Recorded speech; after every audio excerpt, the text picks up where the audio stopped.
गुरुमुखो राधा स्वामी जी सभी को। गुरुमुखो, आज काल के ऊपर एक बहुत ज़बरदस्त बहस होगी जो दादा भवानी जी करेंगे। किन किन को काल नोच नोच कर खाता है, कौन सी ऐसी रूहें हैं जिनको काल नोच नोच कर खा जाता है, जो काल के दायरे में है। आज बड़ी ज़बरदस्त बहस होगी, बहस मानो बड़ी ज़बरदस्त चर्चा होगी। दादा भवानी जी इस सत्संग में आपको बड़े डीपली समझाएंगे।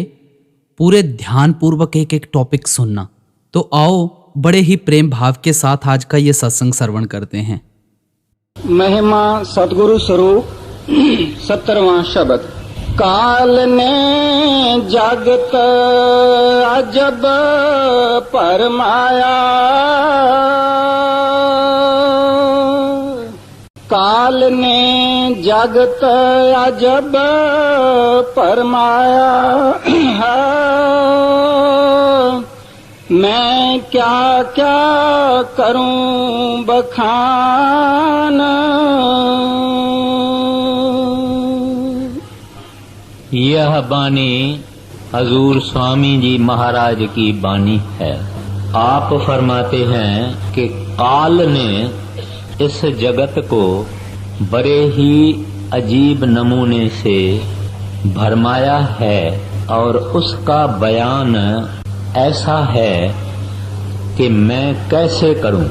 हम आम तरह से काल मौत को समझते हैं, कुछ लोग उसको काल भगवान कहते हैं, अंग्रेजी में उसको नेगेटिव पावर कहते हैं, मुसलमान उनको शैतान या इब्लीस कहते हैं, उनको धर्म राज भी कहते हैं, लेख राज भी कहते हैं, छाया पुरुष भी कहते हैं।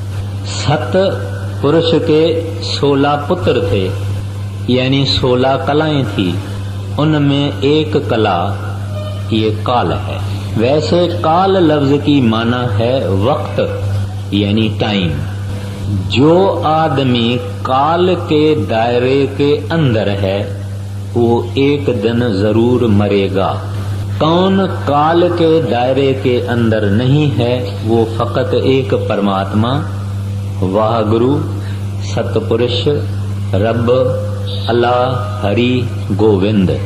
उनको गुरु नानक साहब ने इस वास्ते फरमाया अकाल पुरख, यानी वो जो काल से ऊपर है।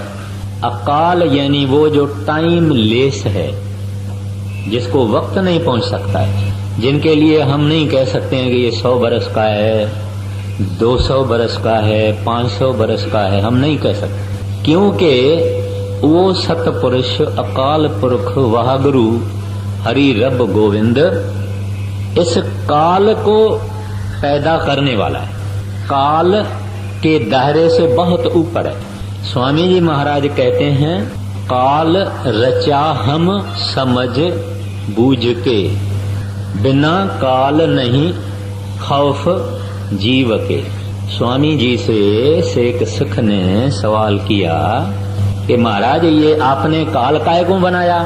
कहते हैं मैंने किसी मतलब से बनाया। ये दुनिया वाले नहीं तो डरते नहीं, डरते ही नहीं है। अगर डर नहीं होवे तो गुनाह करेगा आदमी, पाप करेगा, ठगियां करेगा, चोरियां करेगा। कहते हैं फिर इनको सजा कौन देवे? कहते हैं काल देवे। अगर हमको घर में अपने जमीन सफा करवानी है, घर को साफ करवाना है या बाथरूम साफ करवानी है, तो हम जरूर कोई मेहतर रखते हैं। तो मालिक ने इस तरह से ये दुनिया को डर में रखने के लिए काल को रचा। इस वास्ते स्वामी जी महाराज कहते हैं कि काल रचा हम समझ बूझ के, बिना काल नहीं खौफ जीव के। अगर काल जो कुछ है नहीं होता तो ये सृष्टि पता नहीं क्या हो जाती है। तो ये काल, इनको काल भगवान भी कहते हैं। ये त्रिलोकी का नाथ है। 1.25 लाख रूहों को यानी शरीरों को रोज खाता है। कबीर साहब जी महाराज कहते हैं, यानी सारी सृष्टि में 1.25 लाख जीव मरते हैं। उसमें मच्छर भी आ गया, मक्कर भी आ गया, घोड़ा भी आ गया, कुत्ता भी आ गया, बिल्ला भी आ गया, क्योंकि ये सब काल के रचना के अंदर है। और कबीर साहब जी महाराज कहते हैं, जगत चबीना काल का कुछ मुख में कुछ गोद। कहते हैं हम सब काल का खाजा है, माना खाने की चीज है। काल कुछ लोगों को खा रहा है, चबा रहा है, कुछ उसके गोदी में है, कुछ अलग रखे हैं। तो जो चबा रहा है वो आदमी आज इस वक्त मर रहे हैं। सारा जहान है, इतना बड़ी दुनिया है, इसमें कई लोग मर रहे हैं, रोज 1.25 लाख। कुछ उसमें गोद में हैं जो कल मरेंगे। अभी हमको पता नहीं है कि हम उसके गोदी में हैं या हम अलग रखे हुए हैं, कौन अलग है कौन उसके गोदी में है, लेकिन इतना जरूर मालूम है कि क्यों में हम खड़े हैं। उस काल ने जब अपनी रचना बनाई, अनुराग सागर में कबीर साहब ने उसका जिक्र किया है, और गुरु नानक साहब जी महाराज ने अपने ग्रंथ साहब में कहीं कहीं उनका इशारा किया है। तो जब उसने रचना बनाई तो उसने ऐसी रचना बनाई जिसमें से कोई निकल न पावे। तो उसने शरीर कितने नमूने के बनाए, ये एक हमारा फिजिकल बॉडी या स्थूल शरीर, दूसरा इसके अंदर हमारा एस्ट्रल बॉडी, और तीसरा मेंटल बॉडी यानी माइंड, और चौथा कारण शरीर या कॉजल बॉडी, ये बनाए। फिर रज्जो तमो सतो ये 3 गुण बनाए।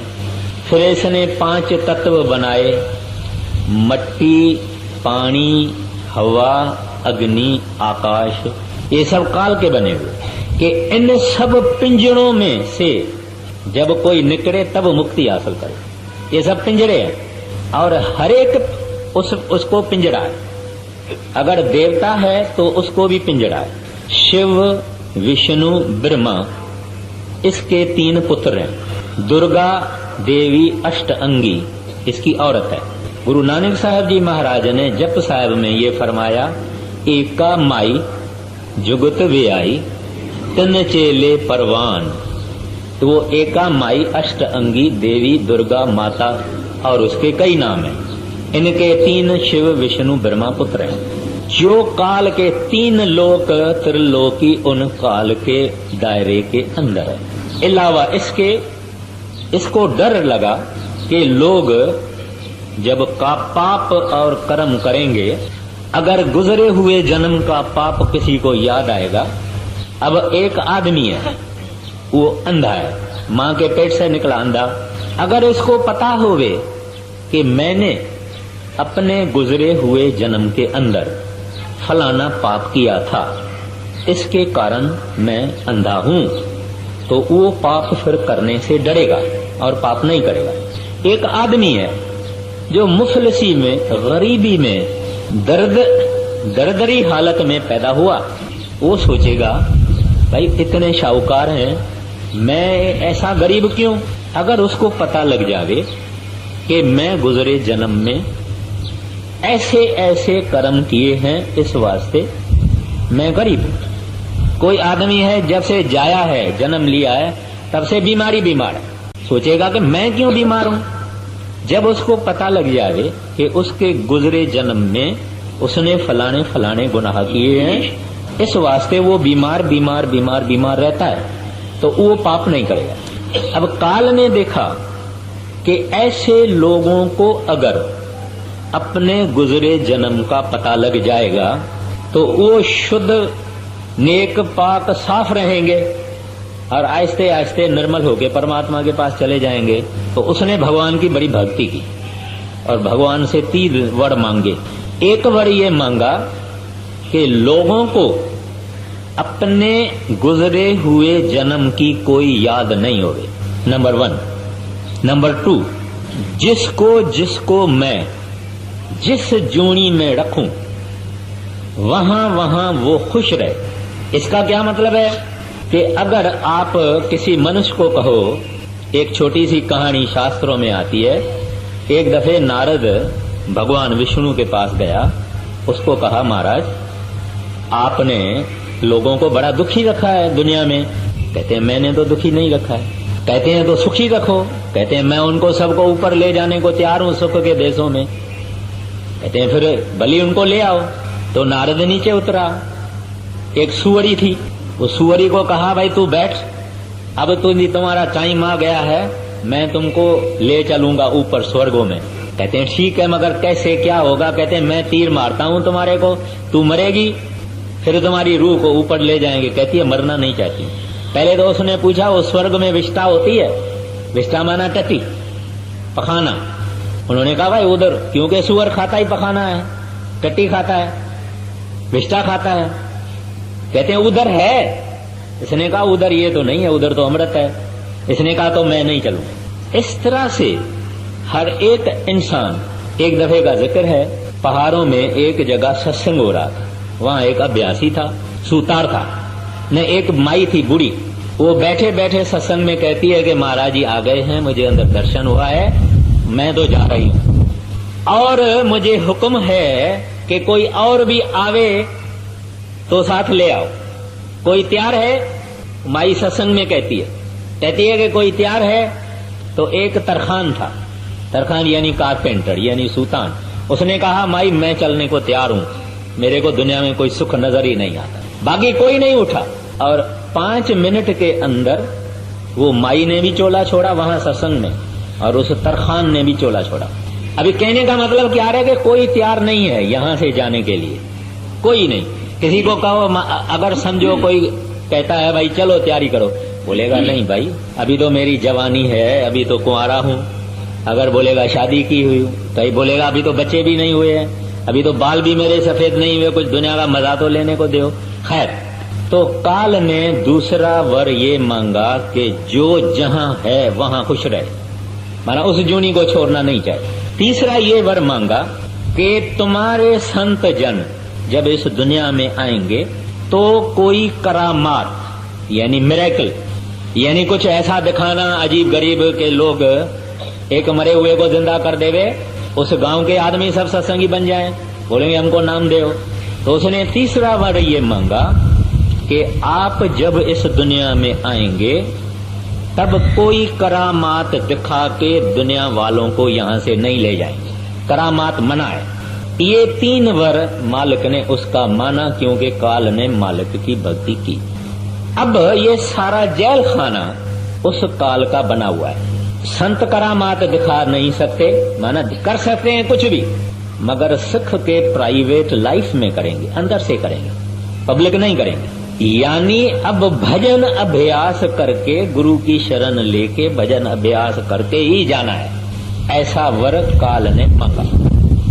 तो कोई भी, चाहे देवी चाहे देवता, ये सब त्रिलोकी के अंदर है।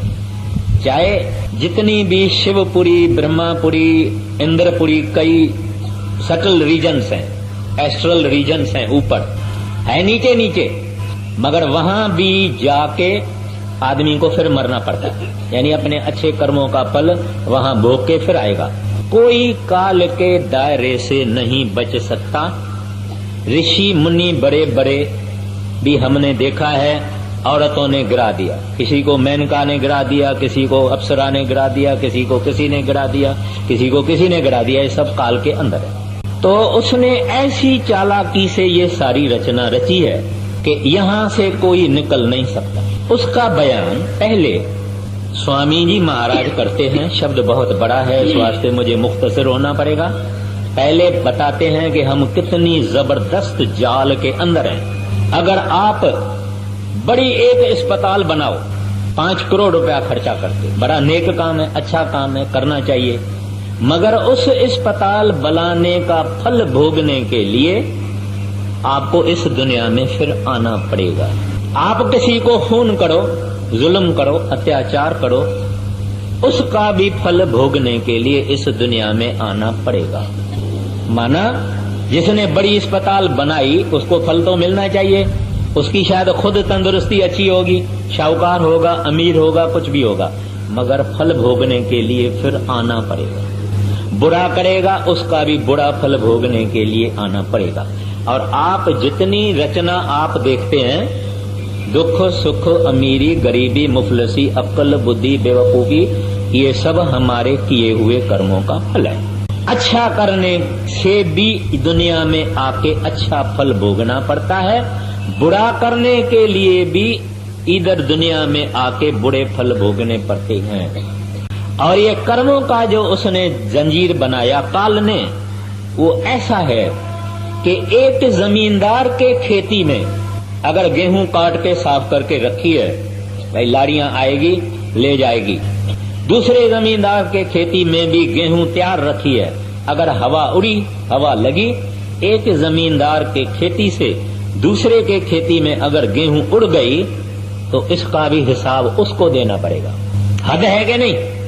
महाराज श्री कृष्ण गीता में कहते हैं कि एक युग में किया हुआ पाप दूसरे युग में भी भोगना पड़ेगा। ख्वाहिश क्या चीज होती है? ख्वाहिश, हम लाखों ख्वाहिशें करते हैं। जब राजा रामचंद्र दशरथ की दरबार में गया, सीता का स्वयंवर हुआ, तो बड़े खूबसूरत थे, विष्णु के अवतार थे राजा रामचंद्र जी।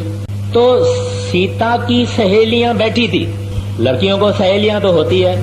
उन्होंने जब राम की सुंदरता देखी, उसके जबान से निकल कहा, आहा क्या खूबसूरती है, काश हमको भी ऐसा पति मिले। इतना उसका खाली ख्वाहिश, जिसको हम डिजायर कहते हैं, इतनी ख्वाहिश करने से उनको क्या फल मिला कि जब युग बदली हुआ तब वो कृष्ण की गोपियां बनी और राम कृष्ण बन के आया। खाली ये ख्वाहिश की कि काश हमको भी ऐसा पति मिले। राजा रामचंद्र ने बलि को पीठ में तीर मारा, इसका फल ये हुआ कि दूसरे युग में वो भील बन के आया और महाराज श्री कृष्ण के पांव में तीर मारा। महाराज श्री कृष्ण का देहांत उस कारण हुआ था।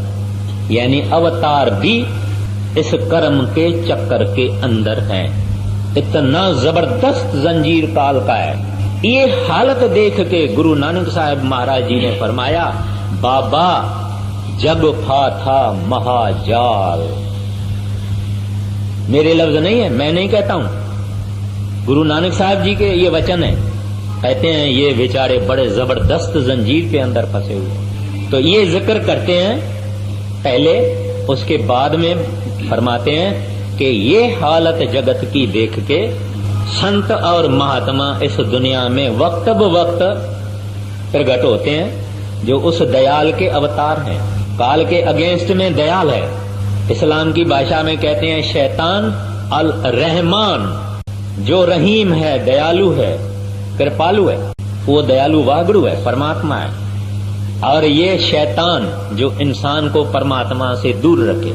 तो इस वास्ते जब गुरु नानक साहब जी महाराज ने देखा कि काल की जबरदस्त जंजीर है, इसने इस वास्ते फरमाया कि बाबा जग पाता महाजाल। फिर आपे ही किसी और जगह कहते हैं काल को लेखराज कहा जाता है। लेखराज इस वास्ते कहा जाता है, वो कह लेखा मांगता है, कहता है देव भाई अच्छा किया है फल ले ले, बुरा किया है फल ले ले। उसके पास लेखा है, इंसाफ है, अदल है।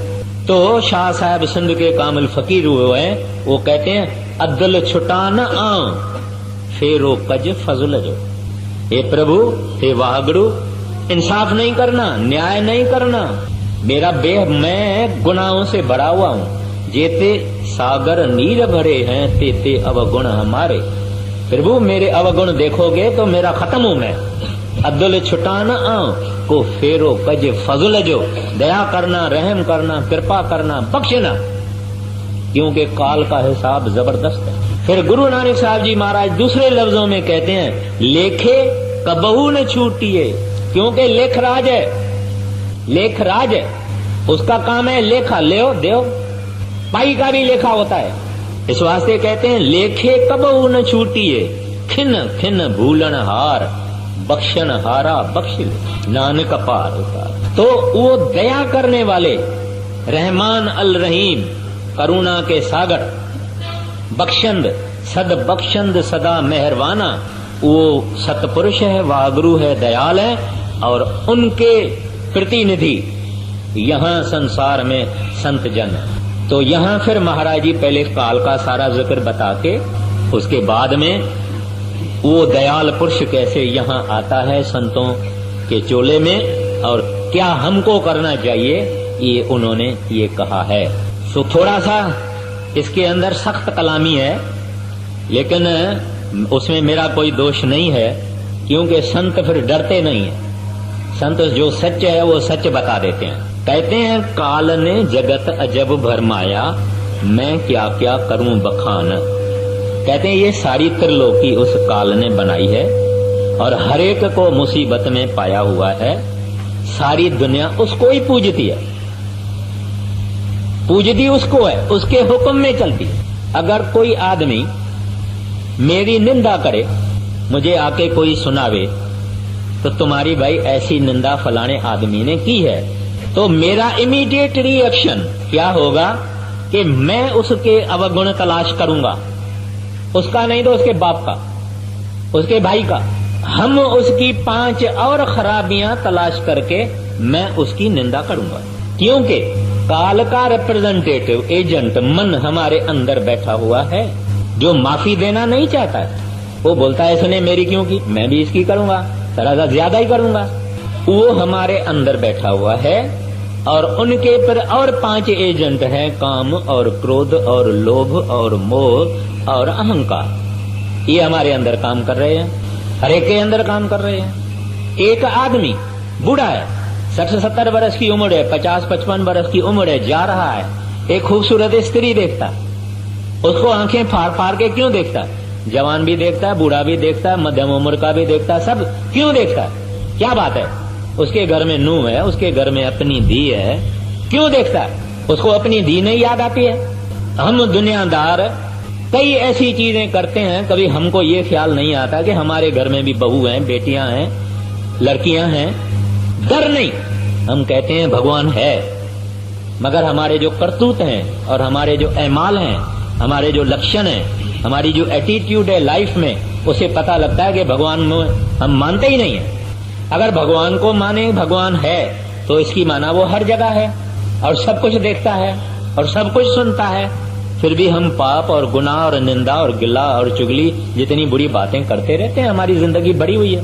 ये सब क्यों है? क्योंकि काल ने इस रचना को इस तरह से बनाया हुआ है। सब हमको याद है, मरना कभी याद नहीं है। सब याद है मगर मरना याद नहीं है, भूल जाते हैं हम। ये मर गया, वो मर गया, वो मर गया, वो मर गया, वो मर गया, ये मर गया। ये क्या समझता है? ये अमर रहेगा? ताजमहल का बनाने वाला कहाँ गया? साइंस वाले कहाँ गए? बड़े बड़े फिलासफर कहाँ गए? फैलसूफ कहाँ गए? सारी दुनिया वाले कहाँ गए? जरूर है कि एक दिन ऐसा आएगा कि हम भी कुछ नहीं होंगे, मगर ये डरता क्यों नहीं? क्योंकि काल बैठा हुआ है, उसने पर्दा लगाया हुआ है। सब सोच विचार, खा पी, ऐश कर, मजा कर, घूम फिर, ये कर वो कर। सत्संग वत्संग में नहीं जाना, वहां खोटी खोटी बातें हैं, जवानी में मजा वजा सब बंद हो जाएगा। इसका मन ऐसे कहता है। आदमी से कैबरेट की बात करो, डांस की बात करो, नाच की बात करो, गाने की बात करो, सर्कस की बात करो, प्रोग्राम की बातों करो, घंटा सुनता रहेगा, सुनाएगा भी, सुनेगा भी। मगर इसको बोलो आओ भजन में बैठे, मुंह करवा कर देगा, मुंह करवा हो जाएगा उसका, क्योंकि काल बैठा हुआ है। काल कहता है सब करो, मगर ये काम नहीं करो। तो कहते हैं आगे बढ़िए। काल ने जगत अजब परमाया, मैं क्या क्या करूं बखान।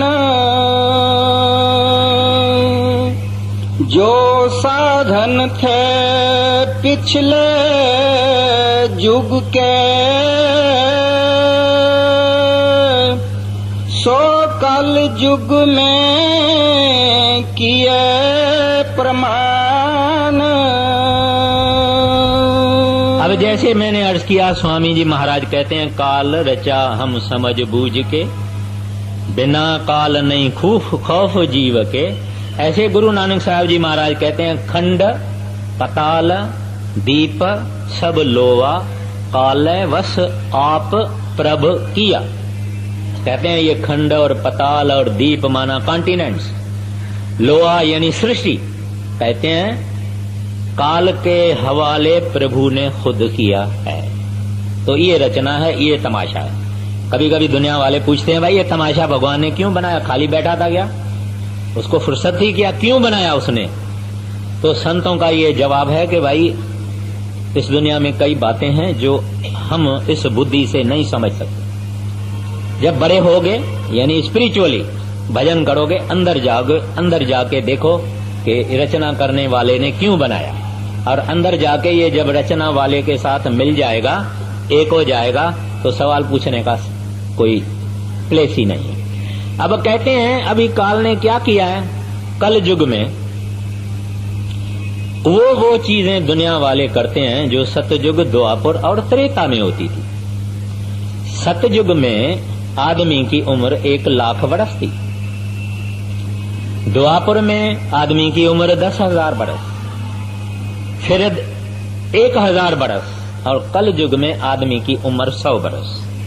100 पे तो कोई कोई पहुंचता है, नहीं तो 40, 50, 35, 60, 70, 80 तक ज्यादा से ज्यादा चले जाते हैं। ये जो आप सुनेंगे विश्वामित्र ने 80,000 बरस तप किया। 80,000 बरस कैसे किया? जब उम्र ही 1,00,000 वर्ष थी, तभी वो 80,000 बरस कर सकता है। अभी उम्र छोटी, और इतनी उम्र छोटी, उसमें से इसका 20 बरस पहले का तो यूं ही जाता है, पढ़ेगा, खाएगा, पिएगा, यारी दोस्ती इधर उधर, फिर शादी वादी करेगा, कुछ काम वाम करना शुरू कर देगा, उसमें भी आधे तो हो गई रातें, आधे रातें हो गई, रात को सोना, बाकी आधा बच गया। इस आधे में ये बेचारा क्या करे? खावे, पीवे, शादी करे, बच्चों को जन्म देवे, कमाई करे, धंधा करे, इल्म पढ़े, साइंस पढ़े, क्या करे?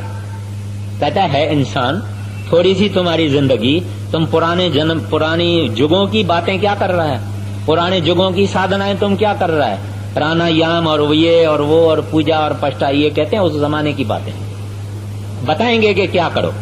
तो कहते हैं जो साधन थे पिछले युग के, सो कल युग में किए प्रदान। लोग पुरानी बातों को सुनी सुनाई करके और उनके पीछे पड़े हुए हैं। आगे, जो साधन थे पिछले युग के, सो कल युग में किए प्रमाण।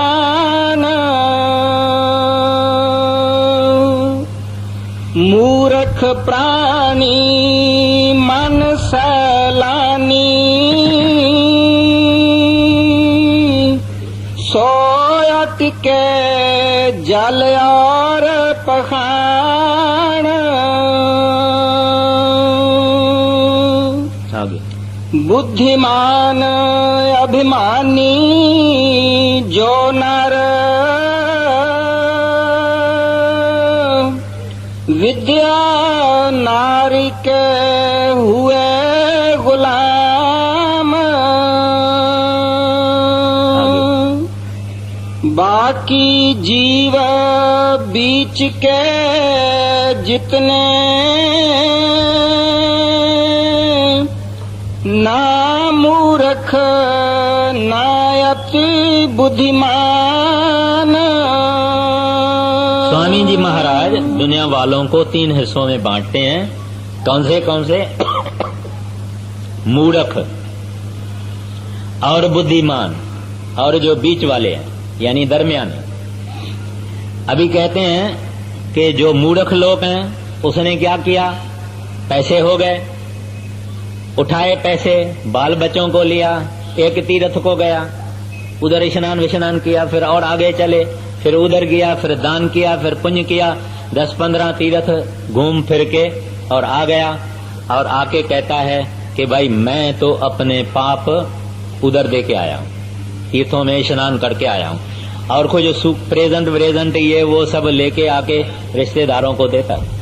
इसी तरह से इस्लाम वाले हज करने को जाते हैं और वहां से भी कुछ चीजें सामाने वामाने लाते हैं, उसको हाजी कहते हैं।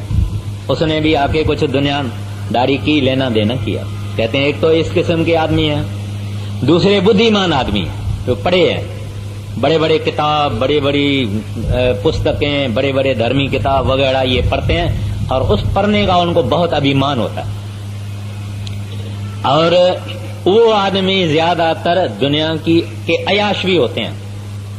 वो तो बाकियों को वो धिकारते हैं, अंदर में अपने को बहुत ऊंचा समझते हैं, कहते हैं अनाड़ी है, अरे अनपढ़ है, बेवकूफ है, ऐसे दूसरों को समझते हैं, अपने को बड़ा ऊंच समझते हैं। और कहते हैं वो ज्यादातर स्त्रियों के हाथ में होते हैं, स्त्री उनको बहुत खींचती है, खूबसूरती उनको बहुत खींचती है। विद्या नार के हुए गुलाम, एक गुलाम अपनी विद्या के और दूसरे गुलाम नार के, वो उनकी वीकनेस होती है। फिर कहते हैं तीसरे जो हैं वो दूसरे जो हैं वो किताबों पर ही बोलते हैं वो ऐसा कहता है, वो फलाना फिलासफर ऐसा कहता है, वो जर्मन फिलासफर ऐसा कहता है, शेक्सपियर ऐसा करता है, इमर्सन ऐसा कहता है, ऐसी बड़े बड़े बातें वो लोग कहते हैं। मगर तत्व में तो वो नहीं जाते हैं, तत्व पे जा नहीं सकते हैं, क्योंकि ये पढ़ना और पढ़ाना बुद्धि की विषय है, और बुद्धि एक लिमिटेड चीज है। लिमिटेड माना इस आदमी को पता नहीं कभी मरेगा, कभी बीमार होगा, कब इसको तकलीफ आएगी, कल क्या होने वाला है, परसों क्या होने वाला है, 5 बरस के बाद क्या होने वाला है, इसको नहीं मालूम। ये जो पढ़ेगा उसके हिसाब से चलेगा। फिर तीसरे लोग हैं, कहते हैं जो मूर्ख हैं, वो क्या करते हैं, जिधर दुनिया की हवा चली उधर चलना शुरू कर देंगे। लोग किसी किस्म का कपड़ा पहनने शुरू कर देंगे तो ये भी सोचेंगे नहीं कि ये क्यों है, वो भी ऐसा ही पहनना शुरू करेंगे। कोई रंग एक खास मशहूर हो गया, प्रचलित हो गया, उस रंग के कपड़े ये भी पहनना शुरू करेंगे। जो चाल दुनिया चलेगी, कभी इधर कभी उधर, दुनिया के हवा से वो लोग चलेंगे। तो महाराज जी ने ये कहा, मूर्ख प्राणी मन से लानी सो अटके, जल और पाखान यानी पत्थर, बुद्धिमान अभिमानी जो नर, विद्या नार के हुए गुलाम, बाकी जीव बीच के जितने, न मूर्ख न अति बुद्धिमान। कहते हैं वो जहां दुनिया चाहे, जहां हवा चली और वहां चल पड़ते। आगे जप तप व्रत संयम बहु धोखे, पंच अगन में जले निदान। अब इस तरह से कहते हैं कि बाकी दुनिया जो है किस चीज में पड़ी है। अगर कहीं उनको फुर्सत मिल गई, कहीं ख्याल उसका ठीक आ गया, तो क्या करेगा, जप करना शुरू करेगा, तप करना शुरू करेगा, संयम करेगा, 5 अग्नियों में जलेगा। यानी बड़े महाराज जी का जिक्र है, एक दफे बड़े महाराज जी किसी शहर में गए तो वहां एक साधु था। वो साधु बिल्कुल नंगा, 4 कोने पे उन्होंने छेने रखे हुए हैं, यानी काऊ डंग, जो गाय का जो ये होता है, उसको सूखे को जलाया है। 4 जगह अग्नि जल रही है, बीच में खुद खड़ा है और ऊपर सूरज की अग्नि जल रही है। और वो क्या कहते हैं कि भाई हम 5 अग्नियों से पार निकल जाते हैं। तो महाराज जी ने कहा, भाई 5 अग्नि, इसके अंदर में काम क्रोध लोभ मोह अहंकार, पार तो उनसे होना है, मगर ये बाहर ये 5 अग्नियां जला के बेचारा क्या करता है। तो ऐसे कई जीव हैं, कई काम, कई तरह तरह के धर्म के रिद्धियों में, सिद्धियों में, जादू मंत्र तंत्र, इन चीजों में पड़े हुए हैं, जिंदगी खराब कर देते हैं। एक दफे का जिक्र है कि एक जैनी था। अभी जुदा जुदा मजहबों के जुदा जुदा सेक्ट हैं, उनके अपनी अपनी रस्में और अपने अपने रवाज हैं। कहते हैं कि जैनी था, उस जैनी का ये सिस्टम था कि सुबह को पाठ पढ़ता था और एक दीवा जला के रखा था, दीवा तेल से भरता था। जब दीवे का तेल खत्म होता था तब अपना धर्मी पुस्तक पूरा हो जाता था इनका, और फिर वो खाना खाता था। कुदरत ऐसी हुई कि उसके घर में नूह आ गई, एक नई नूह आ गई। उसने पहले दिन आके देखा कि मेरे ससुरा जी पढ़ रहे हैं। वो जब तेल आधा हो जावे तो वो और तेल डाल देवे, फिर वो तेल जब खत्म होने में लगे फिर वो डाल देवे।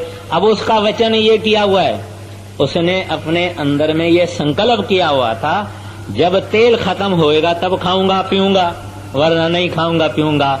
इस तरह से बेचारा प्यासा भूखा मर गया, क्योंकि वो तेल डालती गई और ये उठे भी नहीं, ये बोले भी नहीं, कुछ नहीं।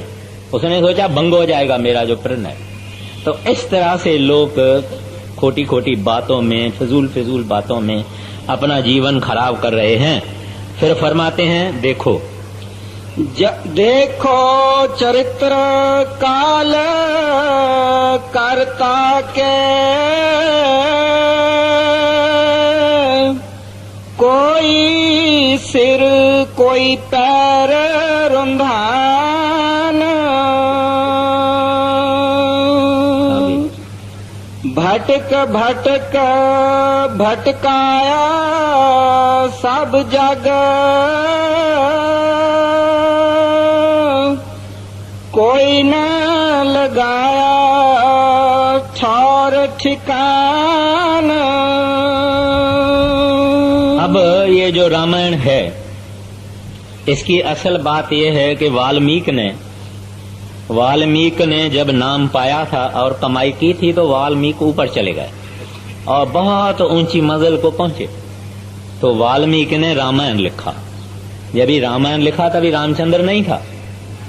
उसने एक एपिक के तरह से बताया था कि आत्मा क्या है, सुरत क्या है, परमात्मा क्या है, अंदर के देश क्या हैं, रुकावटें क्या है। ये इसने इस ढंग से उस रामायण में लिखा था। ये धनुष है, ये हमारा, ये इधर जो ये है ये धनुष है। इधर से जब निकला तब उसको सीता मिली और 10 रथ यानी 10 इंद्रियों वाला ये इंसान है। ऐसे बहुत कुछ है। तो ये बनाया वाल्मीकि ने कि लोग को पता लगे कि इंसान के अंदर है क्या और ये मुक्ति कैसे हासिल करेगा। लेकिन काल ने देखा कि इसने तो सारा मेरा राज खोल दिया। इस वास्ते उसने क्या किया, अब जब रामचंद्र जी पैदा हुए उससे 10,000 बरस पहले वाल्मीकि ने रामायण लिखा है। फिर काल ने जब देखा कि ये पाज खुल जाएगा तब उसने वो जो कुछ उसने सिंबॉलिकली राम और सीता और धनुष और 14 बरस वनवास वगैरह वगैरह लिखा था, ऐसा उसने बिल्कुल इनएक्ट कर दिया। यानी दुनिया के अंदर वो व्यक्तियों को पैदा करके और वो सारा ड्रामा उसने संसार में कर दिया। अब अगर कोई आदमी राम राम कहता है तभी वो सोचता है राजा रामचंद्र का पुत्र दशरथ सीता का पति। लेकिन नहीं, राजा रामचंद्र त्रेता युग में आए और सत्य युग में भी लोग राम राम की भक्ति करते थे। राम लफ्ज की माना है जो रम्या हुआ होवे, वन हु परवेट्स एवरीवेयर, जो जरे जरे में रम्या हुआ है वो राम। तो वो इनसे पहले ही राम थे, उससे पहले राम की भक्ति थी। अभी गुरु नानक साहब जी महाराज ने ग्रंथ साहब में और संतों की बाणी, जहां राम है वहां राम वो राम है जो परमात्मा है, जो वागड़ू है, जो रब है, जो हरि है, जो अल्लाह है, जो गोविंद है, जो सब जगह में रम्या हुआ है, उसका जिक्र है। लेकिन राजा रामचंद्र का जिक्र नहीं है। तो ये सब काल भगवान की होशियारी है, जिससे कहते हैं देखो चरित्र काल करता के, कोई सिर कोई पैर रुंधान, भटक भटक भटकाया सब जग, कोई न लगाया ठौर ठिकान। हर एक आदमी को आपने देखा है ना, जब घोड़े की रेसेस होती थी, अभी पता नहीं किस और नमूने की हो गई है, तो घोड़े को आगे रुकावटें रखी जाती थी। कोई छोटी दीवार बनाते थे तो घोड़ा उसके ऊपर छलांग लगा के जावे, फिर कुछ पानी रखते थे घोड़ा छलांग लगा के जावे। ऐसे इस इंसान को कई रुकावटें हैं। हर एक इंसान के सामने पहले तो स्त्री रख दी है, बोले तो इधर से तो निकल फिर तुम्हारा पता लगेगा। तो कहां निकले? स्त्री आ गई तो बच्चे आ जाएंगे, बच्चे आ जाएंगे उसके नाती हो जाएंगे, जवाई हो जाएंगे, ये सब हो जाएगा, बड़ा बड़मंडल हो जाएगा। जंजाल इसका बढ़ गया, जंजीर बढ़ गई। इसने सोचा था कि घर में रोटी अच्छी मिलेगी, आराम से मिलेगी, सेवा वेवा होगी, मगर इसने ये नहीं सोचा था कि गले में भी गलाबंदी भी हो जाएगी, हाथ कड़ी भी हो जाएगी, गर्दन भी बंद है और पाए भी बंद, सब कुछ बंद हो जाएगा। ये एक जनरल बात है, हम सब जानते हैं। और हर एक स्त्री को पुरुष सामने दे दिया, कहते तू इधर से तो निकल। कैसे निकले? फिर आगे कई चीजें हैं। तो कहता है कि उस काल ने बड़ी चतुराई से इस संसार को ऐसा बनाया है, कोई वीर, कोई सूरमा इससे निकल सकता है, एरे गहरे का काम नहीं। आगे ऐसी हालत देख जगत की, संत सतगुरु प्रगटे आन। आगे गुरु सेवा और नाम महात्मा, सत्संग सतगुर किया बखान। अब जब ये संसार की हालत देखी कि ये दुनिया इस तरह से फंसी हुई है, ज्यादा से ज्यादा आदमी कहता है मैं पूजा करता हूँ, दान करता हूँ, पुण्य करता हूँ, नेक हूँ, पाक हूँ, श्रेष्ठ हूँ, बुरा काम नहीं करता हूँ, सब अच्छे ही काम करता हूँ। उसका फल ये होता है कि अच्छा आता है, खूबसूरत बन के आएगा, तंदुरुस्त बन के आएगा, अमीर बन के आएगा। आप दुनिया में देखेंगे थोड़े ऐसे लोग हैं जिनको रिलेटिवली सुख है संसार के मुकाबले में, और कईयों से वो सुखी है। तंदुरुस्ती भी है, बाल बच्चे भी अच्छे हैं, धन भी है, बुद्धि भी है, इल्म भी है, दुनिया में कुछ इज्जत भी है। ये वो लोग हैं जो लोग अपने गुजरे हुए जन्मों में नेक पाक रहे हैं, डू गुड और बी गुड के तरह से रहे हैं, लेकिन ये सतोगुण के अंदर आ जाता है और ये भी एक जंजाल है। और वो जो ऐसे आदमी हैं ये पावर में आ जाते हैं, जब राजाएं महाराजाएं हो जाते हैं, वजीर मिनिस्टर हो जाते हैं, बड़े बड़े करोड़पति इंडस्ट्रियलिस्ट हो जाते हैं, बड़ा इनके पास धन हो जाता है, और उसका फल ये हो जाता है कि ये लोग ताकत वाले हो जाते हैं। कोई औरत देखी, कोई स्त्री देखी, अपना एजेंट भेज दिया, ये दिया, पैसा दिखा के, ये करके वो करके उसको हासिल कर लेते हैं। पाप कौन करते हैं? गरीब क्या पाप करेगा? अमीर पाप करते हैं, शाहूकार पाप करते हैं, बड़े बड़े जिनको उसके तकदीर ने, कर्मों ने ऊंची पदवी पे रखा है दुनिया के, वो बड़े बड़े पाप करते हैं, जो चाहते हैं करते हैं, और पैसे से क्या नहीं होता है। ऐसे वो फिर ज्यादा गुनाह करके करके करके फिर नीचे गिरते हैं, फिर उधर से कर्म करके अच्छे अच्छे फिर ऊपर जाते हैं। पावर इंटॉक्सिकेट्स। इस तरह से ये संसार में इंसान की जिंदगी साइकिल पे गोल चलती है। और पंजाब में कहते हैं तपो राज राजो नरक। इसने तप किया, मेहनत की, परिश्रम किया, राजा बना। जब राजा बना तब बुरे बुरे फेल किए। अब देखिए कई कई राजाएं हैं 20-20 शादियां की, 20-20 तो शादियां की होगी, बाकी पता नहीं उस लोगों ने क्या क्या किया होगा। उनके हरम हरीम में और अंदर महलों में कई कई पता नहीं स्त्रियां हैं। ये सब धन वाले आदमी कर सकते हैं, मगर ये गुनाह है। गुनाह से फिर नीचे चला जाता है, फिर आहिस्ता आहिस्ता आहिस्ता फिर ऊपर आते हैं, फिर नीचे जाते हैं, फिर ऊपर आते हैं। इस तरह से ये सिलसिला संसार का चल रहा है। तो ये संत महात्मा प्रभु दयालु मेहरबान हुए, इन्होंने कहा ये बेचारे ये तो समझते भी नहीं है कि हम ऐसे जंजीरों में हैं। इनको तो पता भी नहीं है कि विष्टा में जन्म हुआ, विष्टा में खेल रहे हैं, विष्टा में मर जाते हैं। तब उनको दया आई, और दया आई तो संत रूप करके इस दुनिया में वो आए। माना आते रहते हैं। जैसे शैतान की ताकत भी चालू है, ऐसे दयाल और रहमान की ताकत भी चालू है। ये एक दूसरे के विरुद्ध चल रहे हैं। हमको संत उपदेश क्या करते हैं, अब क्या फरमाते हैं? ऐसी हालत देख जगत की, संत सतगुरु प्रगटे आन, और गुरु सेवा और नाम महात्म, सत्संग सतगुरु किया बकान। कहते हैं उन्होंने हमको उपदेश किया, भाई तुम सब चीजों को छोड़ दो, तुम तत्व पर आओ, तुम विचार करो कि चीज क्या है, असल क्या है, अर्थ क्या है।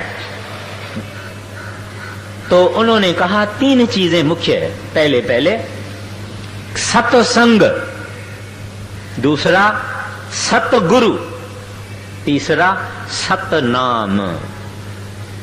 अभी जो संतों का सत्संग है वहां फकत परमात्मा की बड़ाई, वह गुरु की बड़ाई, अकाल पुरुष की बड़ाई, हरि की बड़ाई, गोविंद की बड़ाई। दुनिया से हमारा ख्याल वो दूर करते हैं, हमको बताते हैं कि तेरे अंदर तुम ऐसे फंसे हुए हो और सच्ची मुक्ति इस तरह से मिलेगी।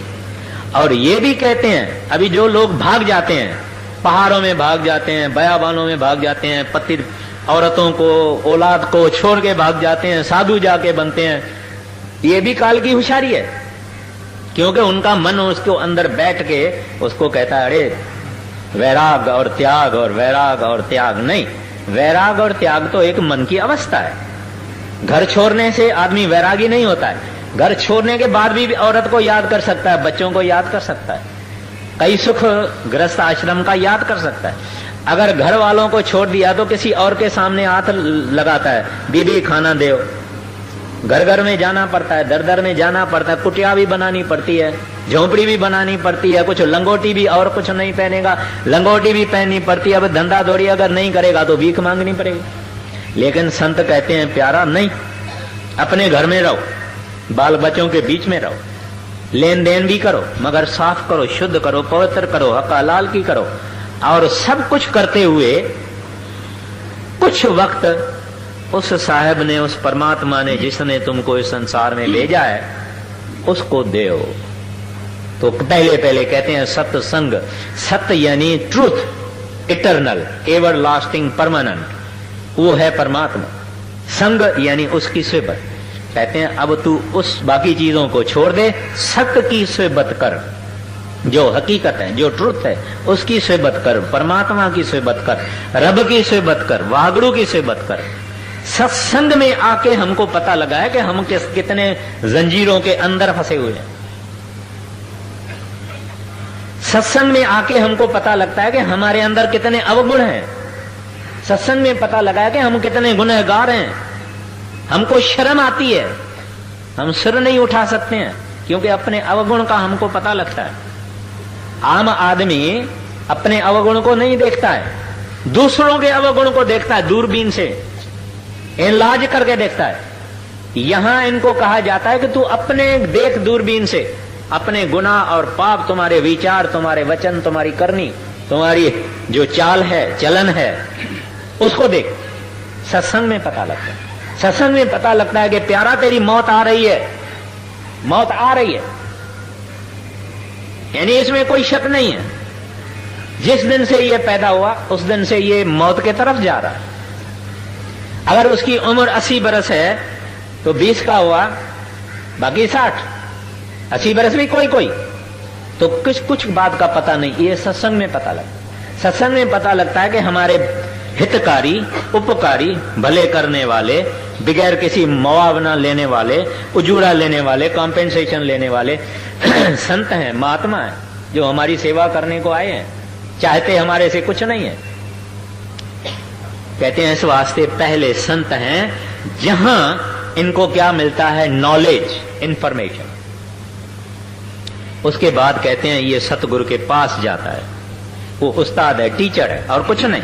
कहता है मुझे कुछ ज्यादा समझो ही नहीं।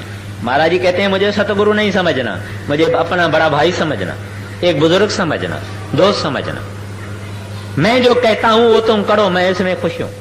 मथा नहीं टेकने देते हैं, हाथ नहीं लगाने देते हैं पांव को, हार फूल नारियल फल फूल कुछ नहीं लेते। कहते हैं प्यारा तू मुक्त हो जाओ, मैं खुश हूं। तू वागड़ू के पास हो जाओ, खुश हूं। तुम इस दुनिया के झंझट से निकलो, जेल खाने से निकलो, मैं खुश हूं। तब संतों के सामने हम जाते हैं, वो दाता नाम बख्शो, वो नाम की बख्शिश करते हैं। कहते हैं अब अपने घर में जाओ। अब फिर क्या, नाम मिल गया, सत्संग में पता लगा हमारी अवस्था का, फिर सतगुरु के चरणों में हम गए, फिर मांगा, फिर उन्होंने मुफ्त में दे दिया। अब कहते हैं घर बैठे हुए नानक पूरा सतगुर भेटिए, पूरी होवे जुगत, खावंदियां पीवंदियां हसंदियां पहनंदियां विचै होवे मुक्त। कहते हैं ऐ बंदा, ऐ इंसान, अगर तेरी जिंदगी में तेरे को कोई कामिल महात्मा मिल जाए, कामिल महात्मा बड़े रेयर, बहुत थोड़े, जैसे जंगल में शेर, वैसे तो 33 लाख साधु हमारे हिंदुस्तान में है, मगर उसमें कोई 5-7 संत होंगे, दुनिया में भी होते हैं, ऐसे नहीं है कि हिंदुओं में है या हिंदुस्तान में है। प्रभु है, उसकी रचना है, वाहगुरु की रचना यूनिवर्सल है। प्रभु के प्यारे पड़े हैं सारे संसार में, चाइना में, जापान में, अमेरिका में, इंग्लैंड में, सब जगह में, अरबी कंट्रीज में, सब जगह में परमात्मा को प्यार करने वाले हैं। वो रब कहते हैं, हम परमात्मा कहते हैं, वो गॉड कहते हैं, वो जेहोवा कहते हैं। सब जगह हैं, बहुत थोड़े, और जो हैं वो छुपे रहते हैं, और जिनको हुक्म होता है वो खुल के आ जाते हैं। वो भी कहते हैं मैं बंदा हूं, मैं इंसान हूं, मेरे से ये सीख ले, ये नाम है, तू बैठ के अपने घर में कमाई कर, बस दुनियादारी भी कर और परमारथ भी कर। 1-2 घंटा उस प्रभु के याद में लगा दे तो तेरा, जैसे महाराज जी ने फरमाया, खावंदियां पीवंदियां विचें होवे मुक्त, तुम्हारी मुक्ति हो जाएगी। तो उन्होंने 3 चीजें, कौन सी? सत्संग, सतगुरु, सतनाम, ये मुख्य चीजें। आगे साधन 3 सार उन बरने, और साधन सब थोथे मान। अब एक चीज जिससे दुनिया गाफिल है, इग्नोरेंट है, पता नहीं है, नादान है, वो है कि ये परमात्मा को मिले कैसे, सुख की दुनिया में जावे कैसे, दुख से निकले कैसे, अंदर कैसे जावे। लोग पूछते हैं भाई तुम क्या राधा स्वामी अंदर अंदर बोलते हो, अंदर कैसे जाए? कान से जाएंगे, आंख से जाएंगे, मुंह से जाएंगे, कहां से अंदर जाएंगे? कोई दरवाजा रखा है? अब ये चीज संत बख्शते हैं, कहते हैं आओ प्यारा हम तुमको बतावे how to enter unto the kingdom of haven.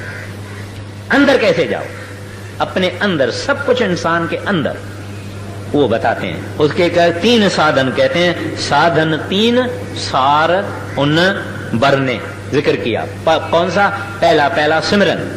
सिमरन से ये शरीर इंसान का खाली हो जाता है, ये जिंदा मर जाता है। जिंदा मरने का मतलब है अपनी मर्जी से मरना, यानी शरीर को खाली करना अपने कंट्रोल के नीचे। जब मर्जी पड़े निकल जाओ, जब मर्जी पड़े वापस आ जाओ, कोई डर कुछ नहीं। ये सिमरन का काम, आहिस्ता आहिस्ता आहिस्ता आहिस्ता आहिस्ता आहिस्ता सिमरन करते करते करते हाथ पांव टांगे कमर पीठ शरीर सारा खाली हो जाता है। उसके बाद में ध्यान, उस ध्यान से अंदर की आंख खुलती है, क्योंकि इसका अभी इसके बाद सारी एक्टिविटी अंदर होएगी, अंदर जाएगा, अंदर खंड ब्रह्मांड अंदर है। इस काया अंदर पृथ्वी हाट हट बटन बाजारा, इस काया अंदर नाम नवद पाइये गुरु विचारा, सब कुछ इस काया के अंदर है। खैर, तो ये अंदर जाएगा, फिर इसकी आंख बनेगी जब गुरु का ध्यान करेगा। ध्यान से फिर चौथा शब्द, उस शब्द से जब इसकी रूह ऊपर चली गई, उस शब्द में वो पकड़ लेगा, जुड़ जाएगा। वो सच्चा नाम जिसको डिवाइन मेलोडी कहते हैं, कलमा कहते हैं, अनहद बाणी कहते हैं, अनहद शब्द कहते हैं, मूल कलाम कहते हैं, वो उसको ले जाएगा। वो नाम मार्ग में ये जब चला गया तो वाहगुरु परमात्मा जो खुद नाम है उसके अंदर लवलीन हो जाए। कहते हैं ये 3 साधन संतों के हैं। जो कोई पहुंचा इससे पहुंचा, मुसलमान पहुंचे इससे पहुंचे, इजिप्ट वाले पहुंचे इससे पहुंचे, विलायत वाले पहुंचे इससे पहुंचे, इसके बाद भी अगर पहुंचेगा इस साधन से पहुंचेगा। ये साधन किसी इंसान का बनाया हुआ नहीं है, ये रब की खुद की डिजाइन है। मां के बच्चे पेट में बच्चा कैसे होता है, ये जो प्रोसेस है, जैसे अरब भी ऐसे जमता है, हिंदू भी ऐसे जमता है, सिख भी ऐसे जमता है, यहूदी भी ऐसे जमता है, जितने जीव हैं ऐसे ही जमते हैं। ये एक सिस्टम परमात्मा ने बनाई है।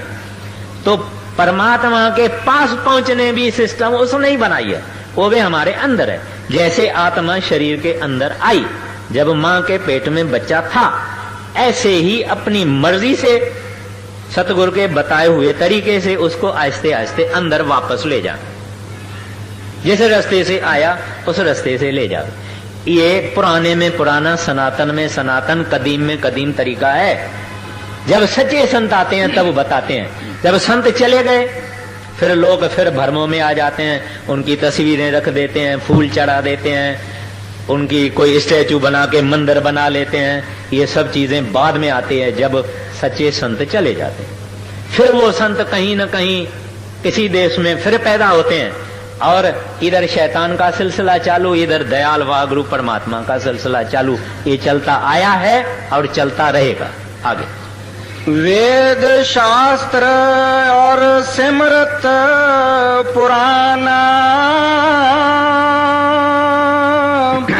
पढ़ना इनका बिरथा जाना। पंडित भेख पेट के मारे वे संतन पर करते तान। कहते हैं लोग वेदों में, शास्त्रों में और गूढ़ गूढ़ किताबों में जाके फंसते हैं और इनको पढ़ते हैं और इनको रटन करते हैं। कहते हैं ये सब ज़बानी जमा खर्च है, ये कोई करनी नहीं है। पढ़ो, आप कितना पढ़ो, बड़े आलम और हो जाओ। अभी रावण कौन था? 4 वेदों का जानकार भी नहीं था, टीकाकार भी था। He was a great interpreter. और उसको सीता की खूबसूरती ने खत्म कर दिया। आग लग गई सारी रावण की से सीलान को। किस बात से? इतना पड़ा हुआ 4 वेदों का, अपने घर में खूबसूरत स्त्री बैठी हुई है, उसको सीता की खूबसूरती ने खींच लिया, खत्म हो गया, लंका जल गई। तो पढ़ने से क्या होता है? पढ़ना कुछ और चीज है और करना कुछ और चीज। कर्मकांड कुछ और चीज है, परमार्थ कुछ और चीज है। इस तरह से शाह साहब सिंध के कहते हैं, रोजा ऐं निमाजू ई पिण चङो कम पर उहो को ॿियो फहम जैसा पसंद पिड़िया जो। कहते हैं ये चीजें अच्छी है, ठीक है, नेक पाक बनो, लेकिन प्रीतम को अगर देखना है, परमात्मा का दीदार करना है, कहते हैं वो चीज और है। तो यहां गुरु नानक साहब जी ने भी ये कहा है कि भाई पढ़िए जेती बरस बरस, पढ़िए जेती सास, पढ़िए जेती आरजा, पढ़िए जेती मां, नानक लेखे एक गल। कहते हैं जो चीज लेखे में आएगी वो एक गल, और हमें जखण जाख। कहते हैं वो एक गल क्या है? उस परमात्मा से इश्क करना, वागुरु से इश्क करना, उसको दिल में चाहना और उसकी भजन करना, कमाई करना। कहते हैं लेखे में वो जाएगी और कुछ नहीं जाए। हाँ जी। हितकार संत उन्हें समझावे, वे मानी नहीं माने आन। अभी संत जब इस संसार के अंदर आते हैं, जो सच है ये बताते हैं, और फिर भी इन लोगों को अपने विद्या का बड़ा अहंकार होता है। कहते हैं अरे ये रविदास चमार, अरे वो जो जूता बनाता है, अरे जिसको दस्तखत भी डालने को नहीं आती है, इससे हम क्या बहस करेंगे? न इन्होंने शास्त्र पढ़ा, न इन्होंने वेद पढ़ा, न किताब पढ़ा, न कुछ पढ़ा, ये संत कैसे हो गए? ऐसी अप्रोच होती है इन विद्या वालों की। लेकिन संत कुछ चीज ही और है, इनका पढ़ने पढ़ाने से कोई हिसाब नहीं है। गुरु साहबान पता नहीं मुझे कौन सी पातशाही थी, वो उसके पास मेरा ख्याल है 5वीं पातशाही थी या और कोई पातशाही होगी। उनके पास एक पंडित आ गया, बड़ा आलिम। कहते हैं दुनिया आपको बहुत मानती है और मेरे को आपसे बहस मुबाहिसा करना है, शास्त्र अर्थ करना है। गुरु साहब ने कहा अरे भाई सुनो तो सही, मैं तो संस्कृत भी नहीं जानता हूं, तुम्हारे शास्त्र तो सब संस्कृत में है, मैं तुम्हारे से बहस मुबाहिसा क्या करूंगा, छोड़ो बात को। कहते हैं नहीं, सारी दुनिया आपको मान रही है और इज्जत करती है, तुम्हारा नाम लेती है, मेरे को देखना है, शास्त्र अर्थ में आपको हराना है। गुरु साहब ने कहा अच्छा भाई अगर तुम इतना जिद करते हो तो ये हमारा ये जो पानी भरने वाला है, ये पानी भरने वाले से करो। जो वैष्णव वैसा करना है उससे करो।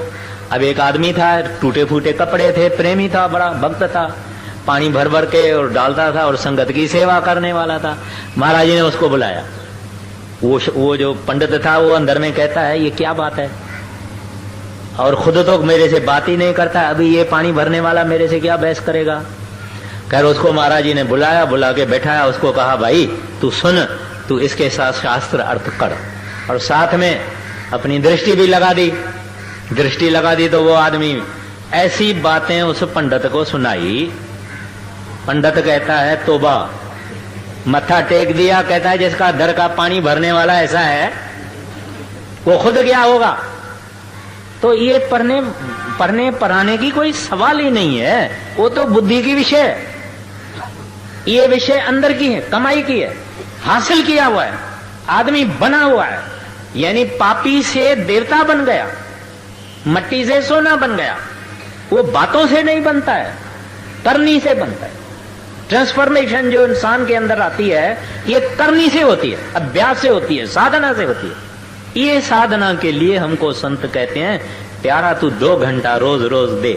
आदमी अगर एक ऊपर जाना है, मंजिल है, उसको 1 लाख टप्पे हैं, यानी पौड़ियां हैं, स्टेप्स हैं।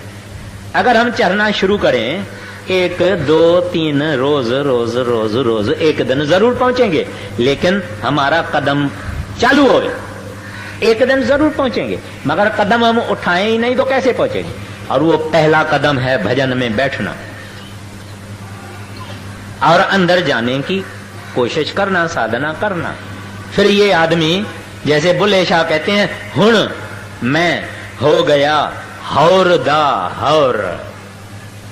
बुल्ले शाह पंजाब के मशहूर मुसलमान फकीर हुए हैं, बहुत कामिल। पहले तो सैयद थे और आराई एक फकीर था इनायत शाह, उससे नाम लिया था, उसकी रहमत थी, इसने अपनी कमाई की। जब कमाई की, कमाल को पहुंचा, तब कहता है हुण मैं हो गया हौर गिदा हौर। कहता है मैं कुछ और चीज बन गया हूं, मैं कुछ निराली चीज बन गया हूं। I am something different, I am something new. क्यों भाई? कहते हैं मेरे गुरु के कारण। जब इसके अंदर में ये हासिलात हो जाती है तब वो गुरु गुरु गुरु गुरु कहता है। अभी तो नहीं, अभी गुरु की कदर नहीं है। जब गुरु अर्जन साहब की ये हालत हो गई तो कहते हैं गुरु गुरु गुरु गुरु कर मन मोड़, गुनु बिना मैं नाही हो। पलटू साहब की जब ये हालत हुई, कहते हैं नाम के रे प्रताप से भये आन के आन। कहते हैं इस नाम के कारण कहते हैं मैं कुछ और ही बन गया। क्यों? ये गुनाहों से बड़ा हुआ, पापी, पतित, विचार अशुभ, वाणी अशुभ, करतूत और ऐमाल और एक्शन गंदे। इसको जब गुरु नाम बख्शे और ये कमाई करे, इसको रंग लग जावे, ये बदल जाता है, ये सोना हो जाता है, मट्टी से सोना बन जाता है। ये कोई कामिल कर सकता है, ऐरे गहरे का काम नहीं है। सिख भी कामिल होवे, ऐसी बात नहीं है, सिख भी कामिल होवे। अगर गुरु कामिल है तो सिख भी कामिल हो।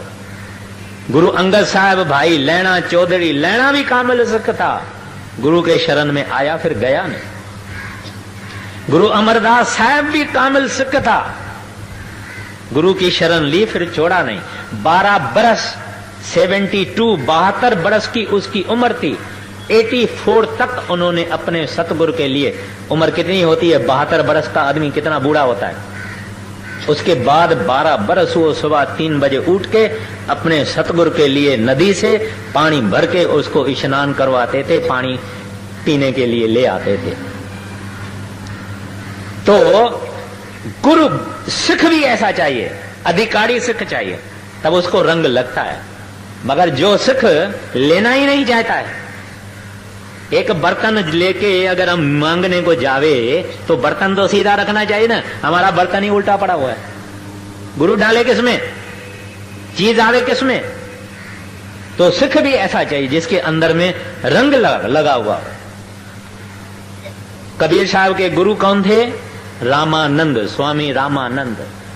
उसको जब रंग चढ़ गया, कहता है अब कित जाइए रे घर लागो रंग।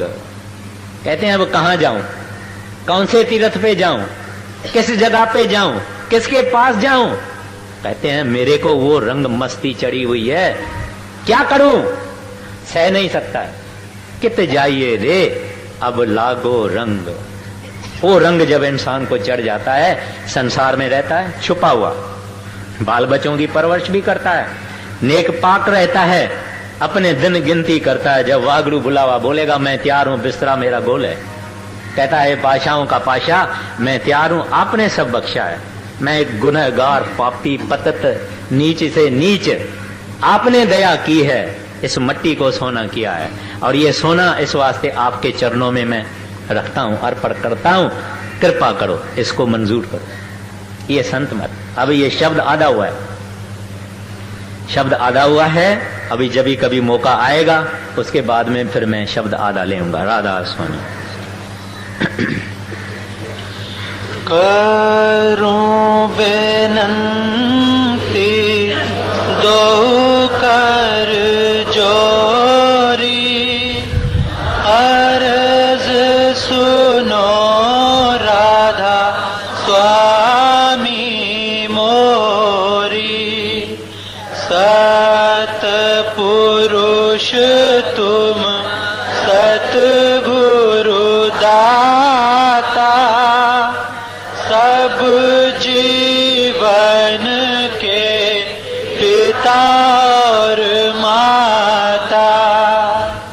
दया धार अपना कर लीजे, काल जाल से न्यारा कीजे। सतयुग त्रेता द्वापर बीता, काहू न जानी शब्द की रीता।